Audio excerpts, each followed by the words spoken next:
Terima kasih Anda masih bersama kami. Bagi Anda yang baru saja bergabung, kami hadirkan kembali 3 berita utama hari ini. Anggota DPRD Ciamis jadi tersangka kasus dugaan penggelapan dana BPBD sebesar 430 juta rupiah.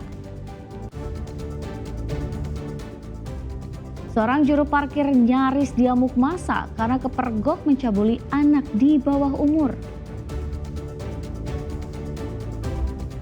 Yana Mulyana, mantan wali kota Bandung terpidana korupsi Bandung Smart City, mendapatkan status bebas bersyarat.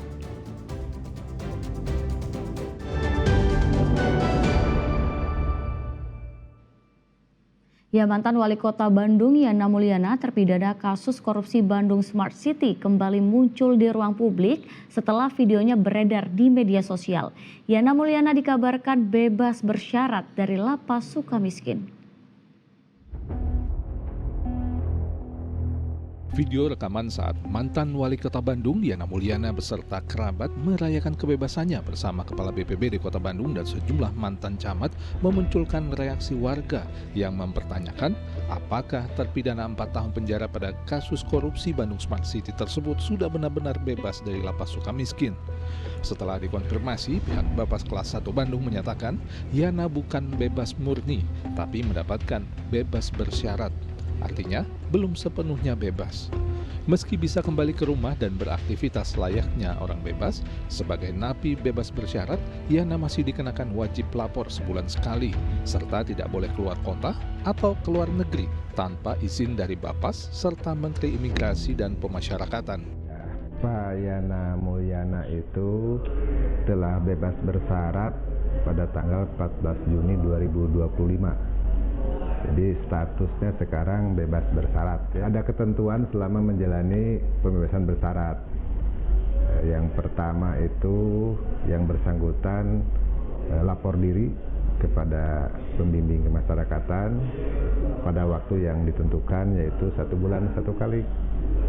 Itu yang kedua, dia tidak melakukan tindak pidana melanggar hukum lagi atau mengganggu ketertiban umum, itu kewajibannya. Kemudian ketiga, harus tinggal di wilayah yang telah disetujui dan tidak berpindah alamat tempat tinggal tanpa pemberitahuan kepada PK. Tidak melakukan perjalanan ke luar negeri tanpa izin resmi. Jadi secara khusus, perjalanan ke luar negeri itu hanya dapat dilakukan untuk keperluan yang bersifat mendesak dan kemanusiaan, yaitu seperti untuk berobat dan untuk melaksanakan ibadah keagamaan. Bebasnya pada tanggal 14 Juni itu, jadi sudah 4 bulan sekarang ya. Dia sudah lapor diri ke kita setiap bulan 1 kali, sudah 4 kali lapor. Status bebas bersyarat Yana Mulyana didapat tanggal 14 Juni lalu dan berlaku sampai tanggal 17 Oktober 2027. Dalam kasus korupsi Bandung Smart City, selain Yana Mulyana, mantan Kepala dan Sekretaris Dinas Perhubungan dan mantan Sekda Kota Bandung Emma Sumarna juga jadi pesakitan. Muhammad Rizal melaporkan dari Kota Bandung. Pendaftaran seleksi P3K paruh waktu dibuka. Antrean pemohon pembuatan surat keterangan catatan kepolisian SKCK di Mapolresta Cirebon membludak. Antrean panjang terjadi karena jumlah pemohon setiap harinya naik 10 kali lipat dibanding hari biasa.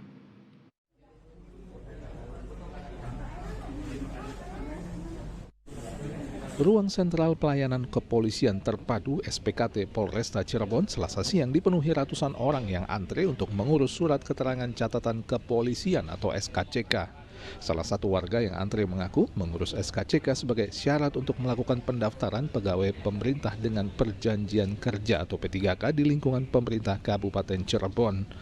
Meski antrean mengular cukup panjang, pelayanan pembuatan SKCK cepat karena sebelum datang mengurus SKCK ke Mapolresta Cirebon, pemohon telah lebih dulu mendaftar secara daring.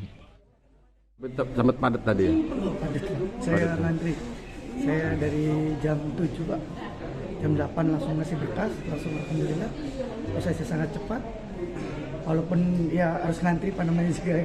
Iya. Karena kebetulan banyak yang daftar ya. Banyak Pak. Tapi lebih mudah Pak ya? Mudah Pak. Ini untuk syarat apa Pak? persyaratan pendaftaran P3K paruh waktu Pak. Sebelumnya udah kerja Sudah di di Dinas Pertanian. sudah berapa lama di sana? Saya udah mau 5 tahunan Pak. Antrean panjang pemohon surat keterangan catatan kepolisian ini sudah terjadi selama 6 hari terakhir. Antrean panjang terjadi karena jumlah pemohon SKCK dalam sehari bisa mencapai 300 hingga 400 orang, hampir 10 kali lipat dari hari biasa yang hanya 30 sampai 50 orang per hari. Lumayan banyak pemohonnya karena memang bertepatan dengan adanya pembukaan P3K dari berbagai instansi maupun dinas yang ada di wilayah Kabupaten Cirebon. Pemohonnya setiap hari mungkin mencapai 300 sampai 400 orang per hari. Dari hari biasanya berapa Pak? Hari-hari Normal. biasa kita untuk yang normalnya 30 sampai 50 orang. Untuk bisa mengakomodasi melonjaknya jumlah pemohon SKCK, petugas pun menambah jam kerja. Lonjakan jumlah pemohon SKCK masih akan berlangsung hingga akhir pekan seiring masa penyerahan dokumen pendaftaran P3K. Maruli Habibi melaporkan dari Kabupaten Cirebon. Program pendidikan latihan pembinaan kedisiplinan gelombang kedua tingkat SMP di Cimahi dimulai hari Selasa.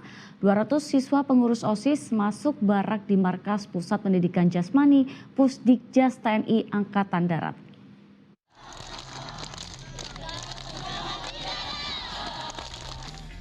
Dengan penuh semangat, sebanyak 200 orang siswa-siswi SMP ini menyanyikan yel-yel sebagai tanda dimulainya gelombang kedua latihan pembinaan kedisiplinan dan karakter kepemimpinan pelajar tingkat SMP di Kota Cimahi. Mengambil tempat di Pusat Pendidikan Jasmani Pusdikjas TNI Angkatan Darat, mereka akan ditempa latihan ala militer, mulai dari baris berbaris hingga metode demonstrasi. Pelatihan dasar kepemimpinan di Pusdikjas ini baru pertama kali atau sebelumnya sudah? Baru pertama kali. Pertama kali. Ya. Terus dari setiap sekolah berapa yang dikirimkan? OSIS kan semuanya? Iya, OSIS semua diambilnya itu 2 perempuan, 2 laki-laki. Dua kali satu sekolah berarti 4 orang. Iya. Semangat. Ya, peraturan baris berbaris, kedisiplinan, kepemimpinan. Pokoknya materi demonstrasi. Menurut Pemkot Cimahi, peserta program kali ini bukanlah siswa bermasalah, tapi para pengurus OSIS dari 50 SMP di wilayah Cimahi. Ini adalah para pengurus OSIS-nya, sehingga para OSIS nanti bisa menyuarakan kepada siswa-siswa yang lain untuk tetap berdisiplin di dalam sekolah dan memiliki karakter yang baik. Kemudian juga salah satunya adalah memiliki kemauan yang keras untuk bagaimana meniti nanti sebagai seorang pemimpin masa depan. Mereka akan menjalani latihan kepemimpinan juga latihan fisik dalam waktu sepekan ke depan. Dijadwalkan gelombang ketiga program ini berlangsung tanggal 22 September 2025. Muhammad Abbas melaporkan dari Kota Cimahi.